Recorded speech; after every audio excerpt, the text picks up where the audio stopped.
Since the cryptocurrency's inception in 2008, the price of a single Bitcoin has risen dramatically, with significant ups and downs along the way. It reached an all-time high of over $60,000 in April and has fluctuated since then. Welcome back to our channel. In this video, we will be talking about why Bitcoin is the most desirable asset. Despite the global epidemic wreaking havoc on all major economies on the planet, the cryptocurrency sector has continued to grow. During this pandemic, many crypto companies have sprung up to meet the ever-increasing demand for Bitcoin and other cryptocurrencies. Even though Bitcoin has some money-like characteristics, economists and authorities remain skeptical that it is currently used as money. This is because Bitcoin are used in the small number of transactions and are used to purchase a small number of items. Although users exchange Bitcoin in massive volumes and transfer wealth over the network, there is currently minimal business activity. The cryptocurrency market capitalization has recently surpassed $1 trillion thanks to Bitcoin's surge.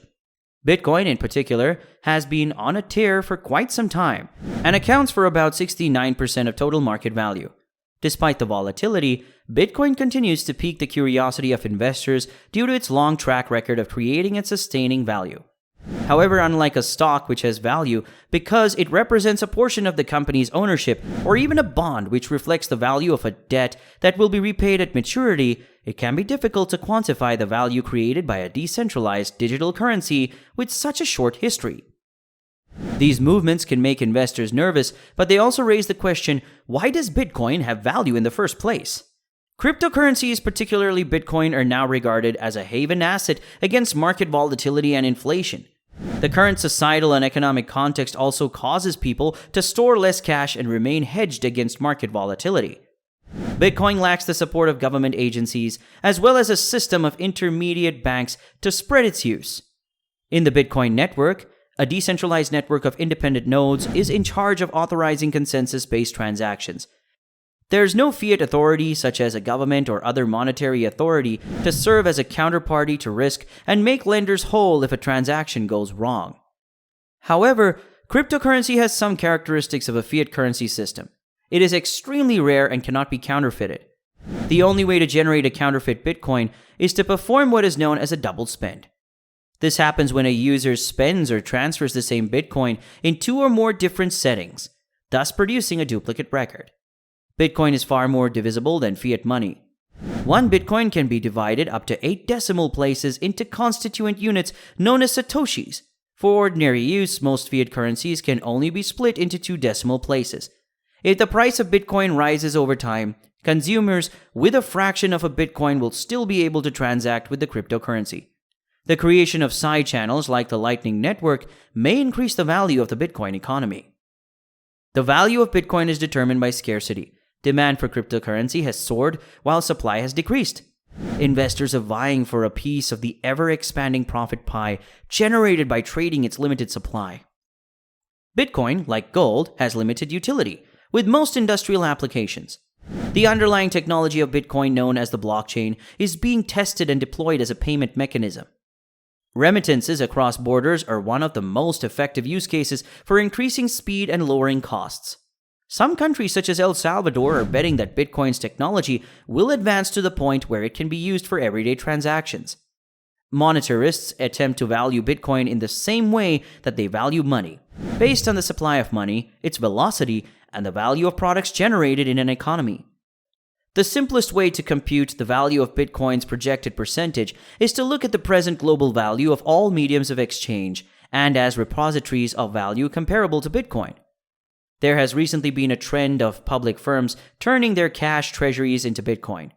Square, an American payment company, purchased $50 million in Bitcoins. Following that, MicroStrategy, a publicly traded firm in the United States, transferred $425 million in cash reserves to Bitcoin, believing it to be a better store of wealth. Many businesses have now followed suit.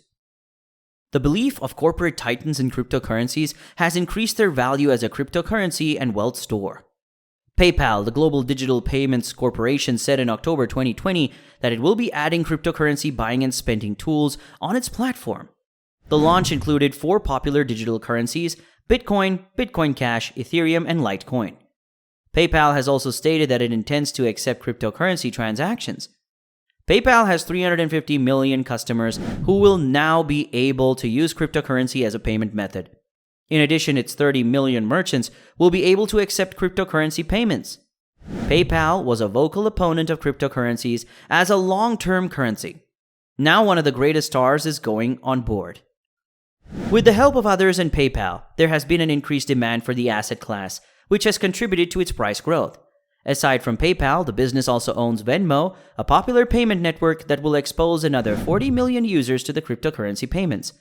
While these platforms are new to cryptocurrency, some of the platforms are already accepting cryptocurrency payments.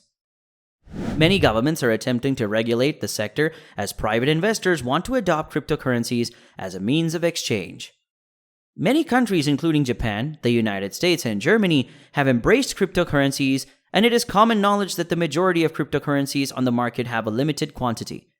Bitcoin is also among them. This year marked the third Bitcoin halving. The half of Bitcoin is a significant event in the Bitcoin network that occurs every 4 years. The Bitcoin network functions because it brings fresh Bitcoins into the market through a process known as Bitcoin mining. Bitcoin miners validate Bitcoin blocks, which are collections of Bitcoin transactions. Every 10 minutes, a miner who can validate one block of transactions and add it to the Bitcoin network receives a reward in the form of Bitcoins.